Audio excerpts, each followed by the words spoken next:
मेघनाथ, तुम्हारे शीघ्र चले आने से हम समझ गए कि तुम्हारा यज्ञ संपूर्ण नहीं हुआ, उसमें कुछ बाधा आ गई। उसका बाधक आपका अनुज प्रताप कुलद्रोही विभीषण निकला, जो शत्रु के मंदिर के गुप्त स्थान पर ले आया और यज्ञ विध्वंस करा दिया। फिर भी तुम उस देशद्रोही को जीवित छोड़ दिया। पिताश्री, मैंने उसी के लिए इतने दिनों से यमयज्ञ बचा कर रखा हुआ था। आज मैंने वही यमयज्ञ उस पर छोड़ दिया, परंतु लक्ष्मण ने कैसी शक्ति चलाई जिसने मेरे अस्त्र को रास्ते में ही तेजहीन कर दिया। उसका तोड़ भी विभीषण नहीं बताया होगा। नहीं, उसका तोड़ देवताओं के सिवा इस धरती पर कोई नहीं जानता। तो क्या लक्ष्मण को देवताओं ने बता दिया? नहीं, उसे बताने की कोई आवश्यकता नहीं है। लक्ष्मण देवताओं का देवता है। लक्ष्मण कोई नर नहीं, कोई अवतार है।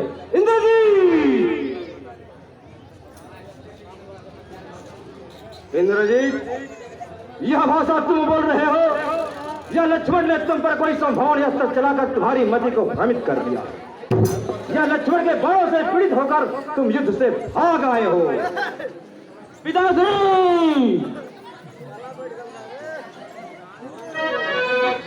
क्षमा करें महाराज, परंतु मुझे कोई कायर कहे, इस बात को मैं सह नहीं सका। पिताश्री, मैं कायर का बस नहीं आया हूँ। मैं एक पुत्र की बातें अपना कर्तव्य निभाया आया हूँ। इस प्रयोजन से आपसे मैं ये कहने आया हूँ, आप अपने आप को, आपके साथ वह सारी राक्षस जाति को और इस लंका देश की इस पृथ्वी को सर्वनाश होने से बचा ले। अब भी समय है पिताश्री, आप सीता का मोह त्याग कर श्री राम की शरण में चले जाएं। वो मनुष्य नहीं है, स्वयं नारायण का अवतार है। तुम्हारी मति मारी गई है इंद्रजीत, जो इस प्रकार स्त्रियों की भांति अनर्गल प्रलाप करने लगे। तुमसे किसने कह दिया वो वनवासी छोकरे भगवान का अवतार है? आज मैंने उन तीनों अस्त्रों का प्रयोग किया जो अमोघ है, जिनकी शक्ति से बढ़कर तीनों लोगों में कोई अस्त्र नहीं, जिनका ना कोई तोड़ है। आज मैंने उन तीनों अस्त्रों का प्रयोग किया जो अमोघ है। पहले मैंने ब्रह्मास्त्र चलाया, परंतु ब्रह्मास्त्र लक्ष्मण का वध करने से इनकार करके तेजहीन होकर लौट आया। जब एक कल समय लक्ष्मण मुझ पर ब्रह्मास्त्र चलाना चाहता था तो राम ने उसे नीति विरुद्ध करके रोक दिया था। आज भी ब्रह्मास्त्र ने मुझसे भी यही कहा था कि इसका प्रयोग नीति विरुद्ध है। इसके चलने से देवलोक, पाताल, पृथ्वी, तीनों लोक की विनाश की ज्वाला बढ़े उठेगी। यह अधर्म और न्याय को विजय दिलाने के लिए नहीं हो सकता। इसीलिए ब्रह्मास्त्र तेजी होकर लौट आया। फिर मैंने शिव का त्रिनेत्रधारी पाशुपाल अस्त्र चलाया, परंतु पाशुपाल अस्त्र लक्ष्मण को प्रणाम करके लुप्त हो गया।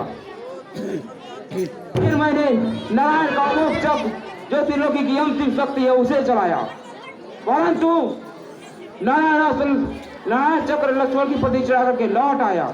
यह अंतिम प्रमाण था, जिसे देखकर मुझे विश्वास हो गया कि वो नर नहीं, स्वयं नारायण का अवतार है।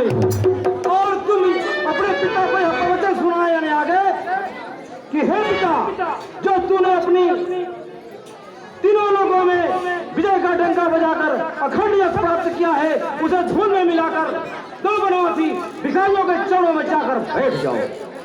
इंद्रजीत, याद रखो, जो अपनी कीर्ति को अपने हाथों स्वयं धूल में मिला देते हैं, उनका देवता तो क्या भगवान भी आदर नहीं करते और कहेंगे कि रावण ने मृत्यु के डर से हार स्वीकार कर ली। और हाँ, तुम उनके बाणों से भयभीत लग रहे हो। तुम्हारा मन और शरीर दोनों थक गए हैं। जाओ अपने महलों में विश्राम करो। यह युद्ध रावण का है और रावण इसे अकेला ही लड़ लेगा।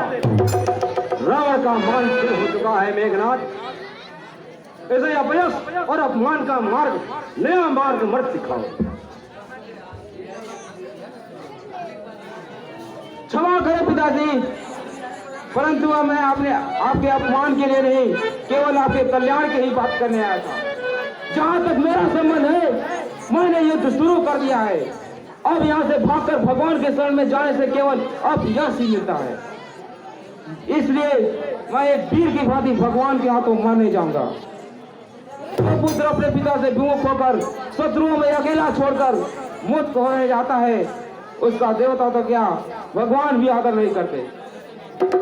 अगर राम मुझे तीनों लोग का राज्य प्रदान कर दे तो मैं कायर की भांति संज्ञा लेकर जीवित नहीं रहना चाहता। अगर मेरी आत्मा ही मेरा सम्मान नहीं करेगी तो दूसरे क्या करेंगे। मुझे आशीर्वाद दीजिए कि यदि मेरी मृत्यु भी लिखी है तो मैं उस आन और शान के साथ मरूं जिसकी प्रशंसा में श्री राम भी नतमस्तक हो जाए। यदि वो नारायण ही है तो मेरे विजय का ही रूप होगा। तुम्हारी जय हो इंद्र जी। आप श्री शंकर दयाल प्रजापति राम काचन चुरचुरिया रावण और मेघनाथ के पाठ पर प्रथम करके चकाचक 10 रुपए दिए हैं कमेटी से बहुत बहुत धन्यवाद। और आप हैं संतलाल गुप्ता रावण के पाठ पर प्रथम करके चकाचक 10 रुपए दिए हैं कमेटी से बहुत बहुत धन्यवाद।